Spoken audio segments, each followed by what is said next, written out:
Welcome to The Source, where we combine the headlines with in-depth conversations with the newsmakers themselves. I'm Pinky Webb. Today on the program, authorities are monitoring overseas Filipino workers amid rising tensions in Hong Kong and Ukraine. With the president vetoing a bill ending contractualization, will an anti-endo bill be finally passed in the next administration?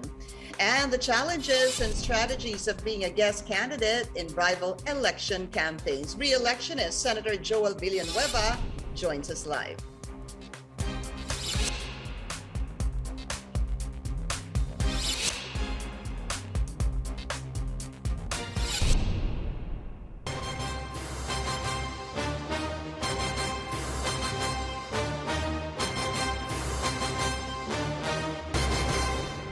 COMELEC has approved CNN Philippines' request for accreditation for its vice presidential and presidential debates this weekend. The approval came during the en banc session of the COMELEC Wednesday. The poll body declared it will not count the appearance of candidates in accredited debates against their airtime. CNN Philippines has assured the poll body that it invited all candidates to the debates and complied with health protocols. The network will also submit all documents necessary for this accreditation. This weekend's back-to-back political showdown, the first presidential and vice presidential debates with an almost complete roster, will be exciting and impactful as the CNN Philippines VP debate in 2016, except that this time there will be a few changes. Our senior correspondent, David Santos, gives us a preview of what to expect. Inside the debate hall at the University of Santo Tomas, a significantly smaller and socially distanced crowd as part of extra precautions during this pandemic. Only about 200 people, including credentialed staff, will be allowed in. Debate partner Microsoft Philippines will provide the technology for a virtual and interactive audience. Well, in coordination with UST as our venue, they have set the health protocols. So there will be testings for all of the staff, the crew, the suppliers, and even security. Candidates can be accompanied by an entourage of up to 10 people. Everyone has to present a negative COVID test taken within 24 hours, as well as vaccination cards. Mask wearing will be mandatory. 9 presidential and 7 vice presidential candidates have confirmed their attendance. On stage, they'll be standing at least 1 meter apart. There will be no handshakes, while the small crowd in the audience will be discouraged from cheering or heckling. Empty podiums with their names on it will be kept on the stage for candidates who opted to skip the debates. Being a politician in a democracy means you will be challenged by the opposition all the time. You will be asked difficult questions by the media all the time. You are held up to international scrutiny. If you can't even handle a debate, you probably shouldn't be there. For 2 hours, those present will battle it out over the pandemic, the economy, corruption, and peace and order, among other big issues. CNN Philippines anchors Rico Hizon and Ruth Cabal will moderate Saturday's vice presidential debate, and Pia Ontiveros and Pinky Webb for the presidential debate on Sunday. Meron din tayong mga ibang phone-in questions or questions from social media para talagang mapupulsuhan natin yung ground, no? Yung mga issues na talagang, kumbaga yung sinasabi nga natin, malapit sa sikmura, no, ng mamamayan. The candidates will all be given limited time to answer and rebut opponents with the hopes of keeping their exchanges lively but also civil and respectful. David Santos, CNN Philippines. A re-electionist senator wants to continue his jobs and employment advocacy in the upper chamber. He vows to file another anti-endo bill after President Rodrigo Duterte vetoed it in 2019. What else does the so-called test the man plan to do in the Senate? Let's go straight to the source of the story. We have re-electionist Senator Joel Villanueva. Senator Joel, welcome to the source. Maraming salamat po sa inyong oras. Hi, Miss Pinky. Good morning. Good morning to all our televiewers. Such a great honor and privilege to be back here. Maraming salamat po. let's talk about our OFWs. Yung situation po sa Hong Kong, where we had OFWs who were fired, yung isa po left out in the cold after testing positive for COVID-19. While the situation now, it seems that they are being taken care of. Siguro, Senator Joel, what are your thoughts on what happened in Hong Kong and what could be done to further protect our kababayans over there? Thank you. I think it's timely that we were able to pass the Department of Migrant Workers Act. It is a very important law. If you recall, there are which until now continue to happen because we have about 7 agencies, government agencies taking care of our OFWs. Wala hong laser focus, nalilito at nako-confuse yung ating mga kababayang OFWs. Kaya talagang kailangan ng streamlining. No? Itong polo sa Hong Kong said that there are about 60 OFWs tested positive, 49 asymptomatic, 9 symptomatic, 2 admitted in the hospitals. Alam niyo ho, parusa po sa may sakit na ating mga kababayan na abandonahin o biglang iwanan sa ere o tanggalin, lalo na just because they contracted COVID. Ito po'y labag sa batas mismo, ng batas ng Hong Kong, batas ng human rights and decency. Kaya importante talaga na hindi lang passive ang ating mga government agency to taking care of our OFWs. They have to be proactive, no? And itong Department of OFWs, meron pong magkakaroon po ng sariling undersecretary na nakatutok po dyan sa mga issues na yan. Yung fund na pwedeng gamitin, diretso na po, sarili nila, yung tinatawag na action fund. Ito po ay agarang kalinga at saklolo para sa mga OFWs na nangangailangan. At ito ang pwedeng gamitin ho kaagad para i-repatriate, para bigyan ng medical support o ano man ang pwedeng gawin. Even ito pong legal assistance fund nandyan din po na pwede nating kasuhan yung employers at ma-blacklist itong mga employers na gumagawa na ito at hindi na maulit na maranasan muli ng ating kababayang OFW, yung naranasan ng iba na napakasama at minaltrato at inabandona ang ating mga kababayan. So talking about the Department of Migrant Workers or the Department of OFW, this was signed into law by the President, I believe in December of last year. But to my understanding, its full implementation will happen in the year 2023. Is that correct, sir?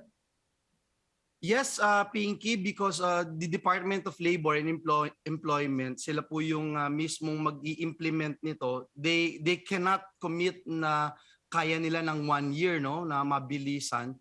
And it's a complicated measure because may mga kailangang gawin at yung, for example, ayaw natin matigil yung ginagawa ngayon just because there is a new department. Gusto natin masiguro na maging smooth yung transition. For example, yung fund, yung tinatawag na Access to National Fund na ginagamit po ngayon, ay hindi naman po pwedeng itigil natin yan. There are some areas in the world na wala po tayong embahada. Hindi rin po pwede na sasabihin na lang natin na ititigil yung pondo doon at ito'y gagawin sa Department of Migrant Workers. So ilan lamang po yan sa mga challenges. But I think, Pinky, it is important to note na habang nandito tayo sa stage na ito, pwede na nating implement, no?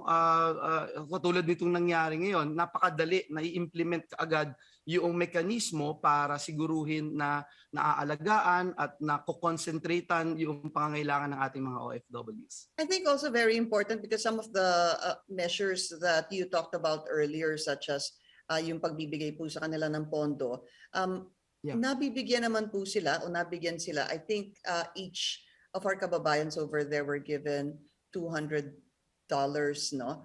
Yan po nagagawa. But in a situation like this, para lang po maintindihan natin itong Department of Migrant Workers, yung nangyari po sa Hong Kong, if full implementation na itong Department of Migrant Workers, exactly what could have happened or what could have changed? First of all, with the law in itself, we put up a full cycle national reintegration program. That's Section 17 of the Department of Migrant Workers. That's very clear that even before the deployment, our OFWs are already aware. They're being oriented on what could possibly happen, including this particular incident that happened in Hong Kong. So yung pre-deployment, meron pong orientation yan. While they are on site, while they are working, the department in itself would be able to give the right information, important information for our OFWs. And even upon return, alam po nila yung pwede nilang gawin, the options available for them, how they can be reintegrated in the society, how can the government can actually make use of their skills and talent that they have acquired outside the country. Yung tinatawag na transfer of technology, nandun din po. So if this has been going on, it would be very easy for our OFWs na makapag-communicate at very easy also for the government. Automatic na po kaagad na makakasaklolo sa pangangailangan ng ating mga OFWs. I'm assuming, sir, that very important also here for the OFWs is their right to legal counsel, because while you were saying that meron pong pre-deployment seminar, I think that's happening right now. And then what to expect when working while they are presently in their particular countries. It's also vital that they know their rights in cases that they could be unceremoniously fired, tanggalin po sila sa kanilang mga trabaho. Does this form part of the Department of Migrant Workers as well, that they have access to a lawyer? Yes, ma'am. But first of all, let me say that it's happening, yung orientation, but it's not full cycle. It's not what we really wanted, ma'am, because until now, may mga OFWs na nagsasabi sa atin, very general yung alam namin. Hindi namin alam na when we come back, for instance, for the integration, there are so many options available for us, even retraining and retooling, etc. Even yung pagsisimula ng negosyo, etc. But you are right, ma'am. It is important that we have this legal assistance fund, part of the action fund. Before kasi yung legal assistance fund, kailangan meron ng tinatawag na probable cause bago ma-access yung pag-hire ng lawyers for our OFWs. No? Ngayon, dito po sa department na ito, binibigyan po kaagad ng access ang ating mga OFWs. Ikaw man ay documented o hindi, bibigyan ka ng access para po. Okay. Yes, ma'am. Para po. I'll give you a situation there, no, San Joel. Kunwari, for example, also the situation in Ukraine. That's also something that concerns us. As a country, kasi may mga kababayan po tayo doon. Pero marami po sa mga kababayan natin sa Ukraine ayaw pong umuwi. Meron pong nakausap yung aming correspondent hinggil dyan, si Teresa Nodalo. Ang sabi po, not in these exact words, but the thought was, sinasabi, kahit po delikado doon sa Ukraine, mas gusto na lang po nila maghirap sila doon kaysa maghirap sila dito sa Pilipinas, kasi at least doon po kumikita sila ng dollars. So that if we do not offer them a job. Now, let's be frank, it will never be the same salary as what they are receiving in the foreign country. However, if the salary is good enough for them, for the meantime, that option becomes a little bit more attractive to our OFWs. Is there anything in the Department of Migrant Workers that can fix this? Thank you, ma'am. First of all, we are calling DOLE, DFA, POLO, OWA na mahigpit na tutukan itong situation sa eastern Ukraine. OFWs should be relocated to safer grounds. Ang balita po natin, there are around 380 OFWs in Ukraine. Only a few want to go home. Only 2, actually, ma'am, as you were saying, only 2 availed of the free ticket according to OWA Chief Hans Kakdak. No? And tama ho kayo, with the new law that we passed, aayusin na po kaagad unang-una yung database system. Ma'am, medyo parang more than 2 decades na yung database system. Iba yung sistema ng DFA, iba yung sa OWA, iba yung sa POEA, iba yung sa DOLE, no? Nagkakaiba-iba ho. So there will be one database system that will be able to profile our OFWs. It would be easier for the government to profile them and find out when they come back home, or if something happens like that in Ukraine, alam ho natin saan sila po pwedeng i-refer yung skills nila, yung competencies nila. Mas madali po natin matatraffic yung ating mga workforce, no? And dito po sa bagong departamento na ito, napakahalaga na na alam ng ating mga manggagawa yung options nila, binabanggit nyo kanina kaya ayaw umuwi kasi nga po para hindi naman nila alam kung ano yung mangyayari dito sa Pilipinas pagbalik ho nila, isusugal na naman ba nila yung kanilang buhay na hindi sila kikita or hindi nila alam kung ano yung haharapin nila na kinabukasan dito sa ating bansa. Kaya talagang importante po yung comprehensive reintegration program and again yung full cycle integration program shall be embedded in all stages of migration for work.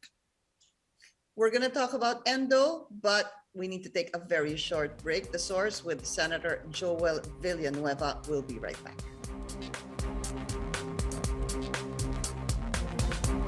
You're watching The Source on CNN Philippines. I'm Pinky Webb. Our guest today, reelectionist Senator Joel Villanueva. Senator Joel, let's talk about endo just quickly, no? Will we finally see endo in the next administration? We understand, of course, both houses of Congress have already passed this particular bill. However, the president vetoed it. I do remember way back, pinag-usapan po natin, it was still a question mark on exactly what the president wants, no? What needs to be done para po ipasa niya o pirmahan po niya itong panukalang batas na ito. So, what will make this attractive to whoever president will be sitting next year? And are there provisions that need to be fixed so that it can finally be passed into law?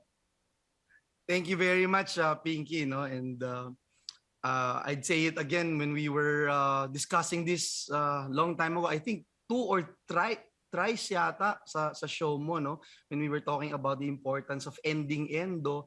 And unfortunately, it was vetoed by Malacanang, and unfortunately, it appears that the economic managers of the president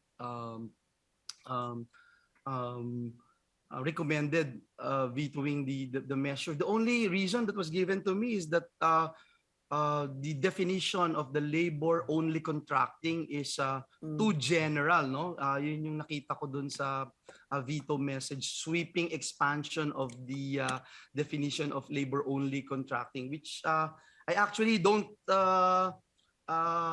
understand clearly the specifics as to why it was vetoed. And in fact, we asked the Department of Labor and Employment what can we do to address it and to finally pass it into law.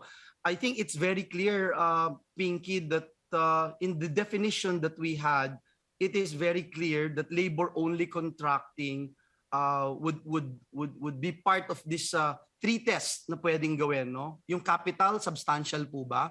Kasi kung ito hindi substantial, nakiki-ride on lang, parang ahente lang. So, labor-only contracting yan. Endo yan.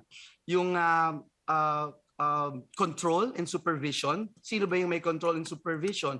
Kung hindi rin yung kung sino yung may control at supervision, yun dapat ang employer niya, no?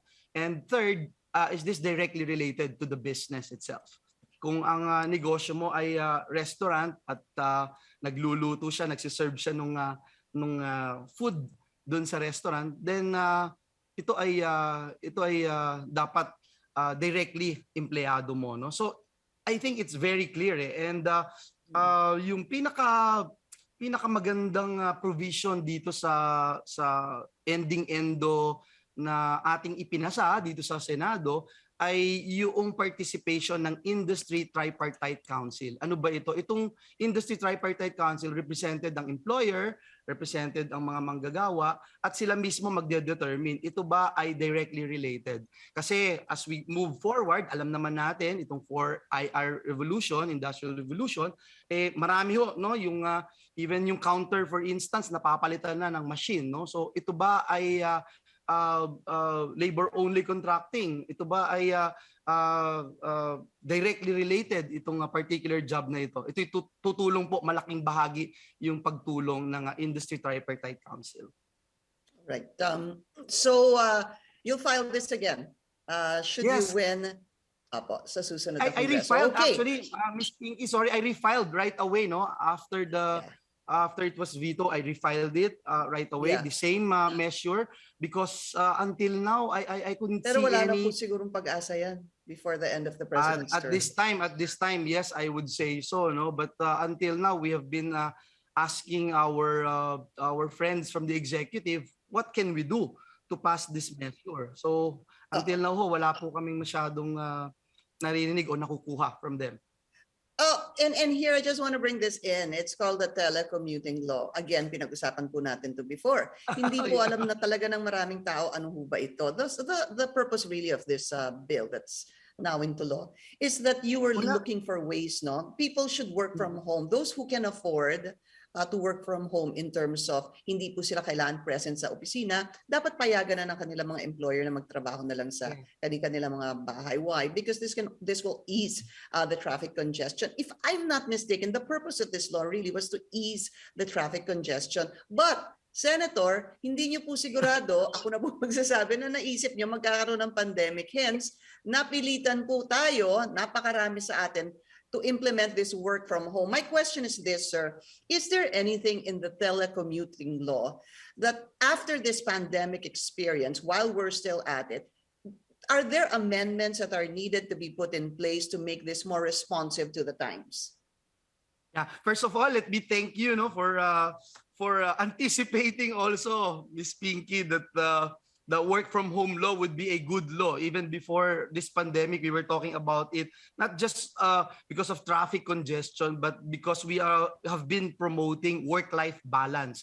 I was in EDSA one time and 3 hours. It took me 3 hours to get to the Senate. So sabi ko, pag pabalik, another 3 hours. So that's 6 hours. Parang prime time of your day, you spend it on traffic, no? So ngayon ho, nangyari itong work from home law, ang daming na-save na negosyo, ang daming na-save na trabaho, and then the workers are protected with their rights as a worker.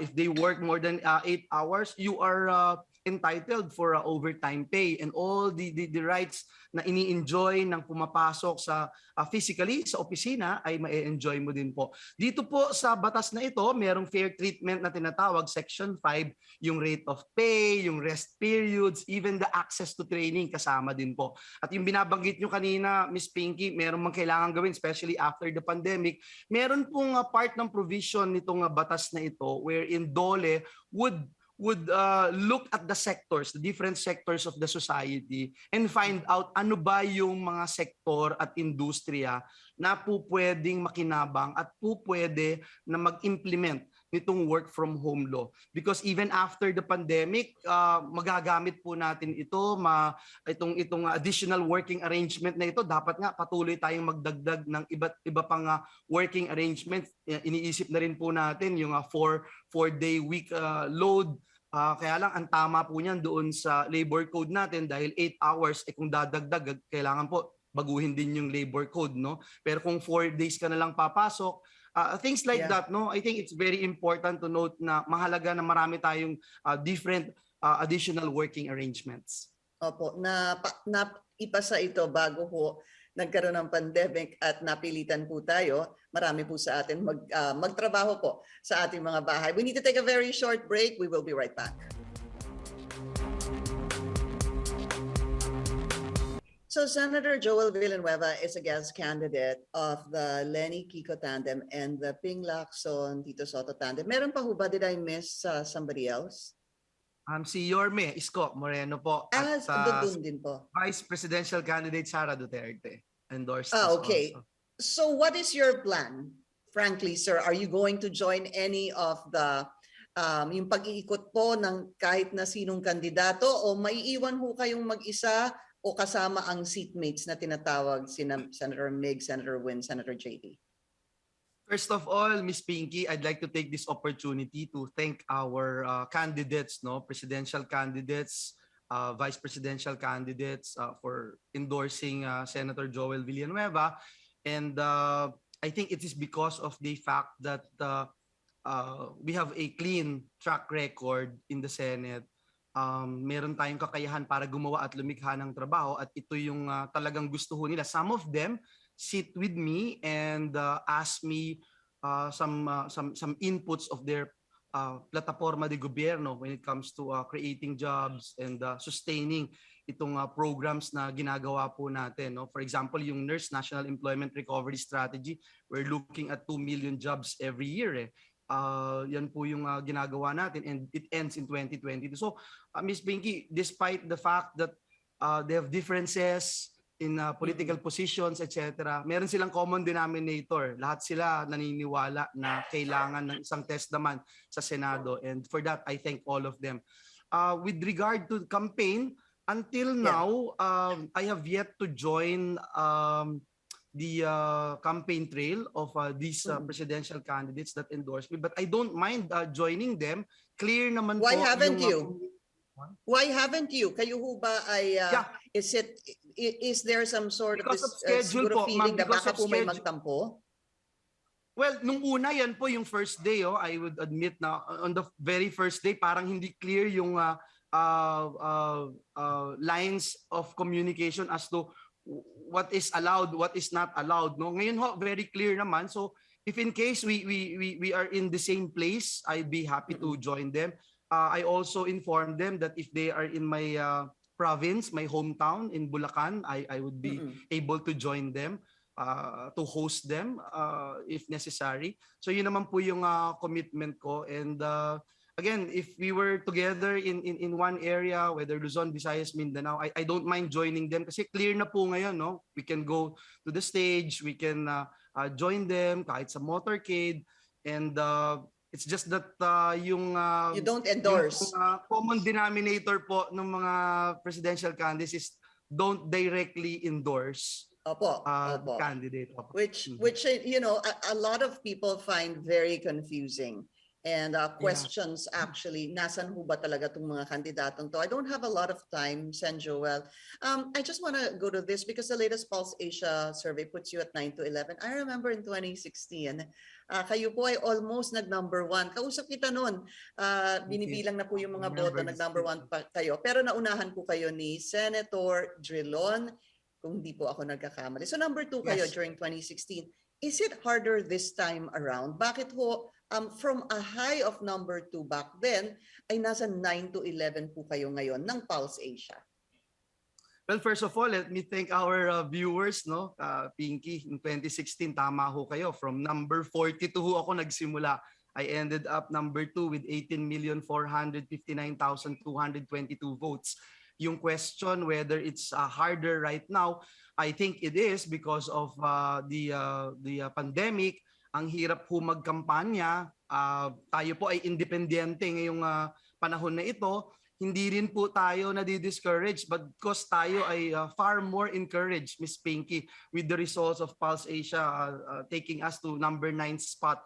Because if you recall, Miss Pinky, and as a friend, you know very well na not too long ago, I have not decided really to run for re-election. No? I only decided like 11 or 10 months ago. So I praise God for our people, and nakikita ko naman ho paglabas ko, ayan pong video na pinapakita nyo kahapon sa Cavite, Kamakalawa sa Batangas. Iba ho yung pagtugon ng ating mga kababayan sa isang tao na ang tanging misyon ay gumawa at lumikha ng trabaho.